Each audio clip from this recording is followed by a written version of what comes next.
নমস্কার বন্ধুরা, আশা করি আপনারা সবাই ভালো আছেন। আমরা সবাই ভালো আছি। তো বন্ধুরা, আজকে একটা খুব ইজি একটা রেসিপি নিয়ে এসেছি, যেটা কিনা খুব তাড়াতাড়ি করা সম্ভব হয়। তো আমরা ব্যস্ততার মাঝে সাধারণত চেষ্টা করি খুব তাড়াতাড়ি রান্না করতে। তো অবশ্যই আজকের রেসিপিটা দেখতে ভুলবেন না। স্কিপ না করে পুরো রেসিপিটা দেখবেন কিভাবে খুব সহজেই মাছের রেসিপি করা যায়। তো বন্ধুরা, দেখতে পাচ্ছেন এখানে আমি 4টে বাটা মাছ নিয়েছি। তো বাটা মাছগুলো কিন্তু একদম পেটের মধ্যে ডিম ভর্তি, দেখতেই পাচ্ছেন এখানে।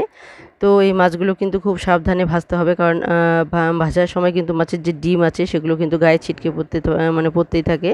তো অবশ্যই সাবধানতা অবলম্বন করে ভাজবেন। তো এখানে আমি সাবধানতা অবলম্বন করে ভাজার চেষ্টা করছি যেন গায়ে ছিটকায় না পড়ে।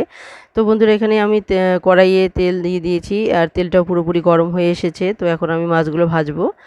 তো দেখুন, এখানে মাছগুলো আমি এখন দিতে শুরু করব। আর যে মাছের যে ডিমগুলো আছে সেগুলো একদম বের হয়ে ছিটকে যেতে শুরু করবে। তো দেখতে পাচ্ছেন এখানে কিন্তু দু একটু করে এদিকে ওদিকে ছড়িয়ে যাচ্ছে। তো তবুও সাবধানতা অবলম্বন করে ভাজতেই হবে। তো আমিও চেষ্টা করছি এখানে যতটা সম্ভব দূরের থেকে মাছগুলোকে ভাজতে, না হলে গায়ের মধ্যে ছিটকে পড়বে। তো আপনারা যদি এরকম মাছের ডিম আলা মাছ ভাজেন, তো অবশ্যই আপনারাও একটু দূরের থেকে ভাজবেন যেন গায়ে ছিটকে না পড়ে। সাবধানতা অবলম্বন করা খুবই প্রয়োজন। তো বন্ধুরা, এখানে আমি 4টে মাছই ভালোভাবে ভেজে নিব। তো এই মাছটা কিভাবে দ্রুত মানে 5 মিনিটের মধ্যেই এখন একটু মানে শুকনো যে মাছের কারি করা যায়, সেটা অবশ্যই আপনারা দেখতে পাবেন। তো আমি সেই চেষ্টাই করছি আপনাদেরকে দেখানোর জন্য যে কিভাবে খুব তাড়াতাড়ি একটা মাছের রেসিপি তৈরি করা যায়। তো বন্ধুরা, দেখতে পাচ্ছেন এখানে 1 চামচ পরিমাণ কিন্তু আমি নিয়েছি সর্ষের গুঁড়ো। তো এখানে সাধারণত আমি সর্ষে বাটা দিচ্ছি না। এই জন্যই আমি বলছি যে খুব তাড়াতাড়ি এটা করা সম্ভব, এই কারণেই, কারণ এখানে সমস্ত মশলাই কিন্তু আমার রেডি।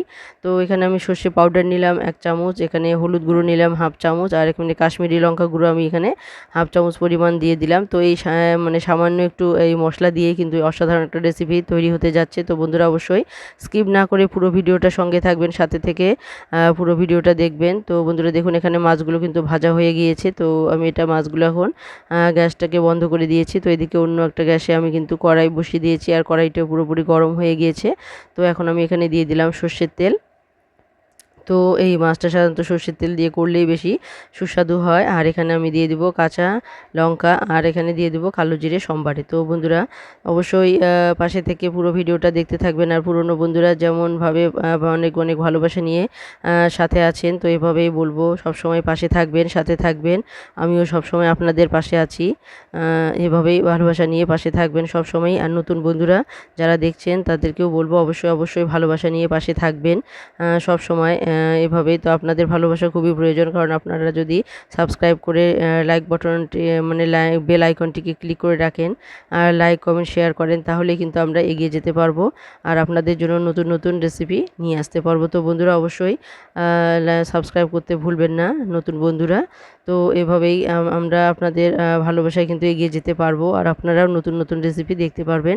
তো বন্ধুরা, দেখুন এখানে কিন্তু যে মশলাগুলো ছিল সেগুলো আমি জলে গুলিয়ে নিয়েছি, আর আমি এখানে মশলাগুলো দিয়ে দিলাম যে কষানোর জন্য। আর মশলাটাও আমি বেশি ভাজলাম না, কারণ যে সর্ষে কিন্তু বেশি ভাজতে নেই। তো সামান্য একটু ভেজে নিলেই কিন্তু হয়ে যায়। তো সর্ষেটা ভাজার পর এখানে আমি দিয়ে দিলাম 1 বাটি পরিমাণ জল। যে মশলার বাটিটা ছিল সেই বাটি দিয়ে কিন্তু 1 বাটি পরিমাণ এখানে জল দিয়ে দিলাম। তো 1 বাটি দেওয়ার পর কিন্তু আমি আরেকটু পরিমাণ জল দিয়ে দিয়েছি। হালকা জল দিয়েছি, বেশি জল দেইনি। তো দেখুন এখানে কিন্তু অল্প জল দেওয়ার জন্য কিন্তু তাড়াতাড়ি জলটা ফুটে উঠেছে। আর এখানে যে মাছগুলো ভাজা আছে, তো সেই মাছগুলো কিন্তু আমি দিয়ে দিলাম। তো এটা একদম একদম শুকনো শুকনো একটা কারি হবে। তো অবশ্যই এই ধরনের কারি কিন্তু খেতে কিন্তু খুবই সুস্বাদু হয়। তো অবশ্যই বলবো বন্ধুরা, যদি আপনারা ঝটপট এরকম রান্না করতে চান, তো অবশ্যই আপনারা বাটা মশলা না দিয়ে, তো আপনারা যদি এরকম সর্ষে পাউডার ইউজ করেন, তাহলে দেখবেন খুব তাড়াতাড়ি কম সময়ের মধ্যেই আপনারা খুব সুস্বাদু একটা রেসিপি তৈরি করে ফেলছেন। আর এখানে আমি দিয়ে দিচ্ছি একটু সর্ষের তেল। তো যেহেতু এটা আমি একটা আলাদা রকমের টেস্ট নিয়ে আসার চেষ্টা করছি, তো যার জন্য এখানে আমি একটু কাঁচা সর্ষের তেল দিয়ে দিলাম। আর কাঁচা সর্ষের তেল দেওয়ার পর দেখুন এখানে কালারটা কিন্তু খুবই সুস্বাদু হয়েছে, মানে দেখতে অসাধারণ হয়েছে। তো এটা যেমন দেখতে সুন্দর হয়েছে, সেরকম খেতেও কিন্তু মানে খুবই সুস্বাদু হয়েছে। সাধারণত আমরা কিন্তু কালার যখন দেখি, তখন দেখলেই কিন্তু আমরা বুঝতে পারি যে রেসিপিটা খেতে কীরকম হবে। তো এটা কিন্তু দেখেই বোঝা যাচ্ছে এটা কিন্তু অসাধারণ হয়েছে একটা রেসিপি।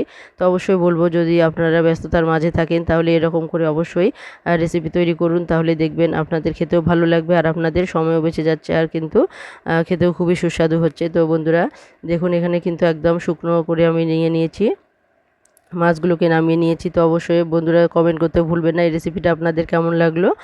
আর যেভাবে ভালোবাসা নিয়ে পাশে আছেন এভাবেই সবসময় ভালোবাসা নিয়ে পাশে থাকবেন। তো বন্ধুরা পুরো ভিডিওটা দেখার জন্য সবাইকে অসংখ্য ধন্যবাদ আবার।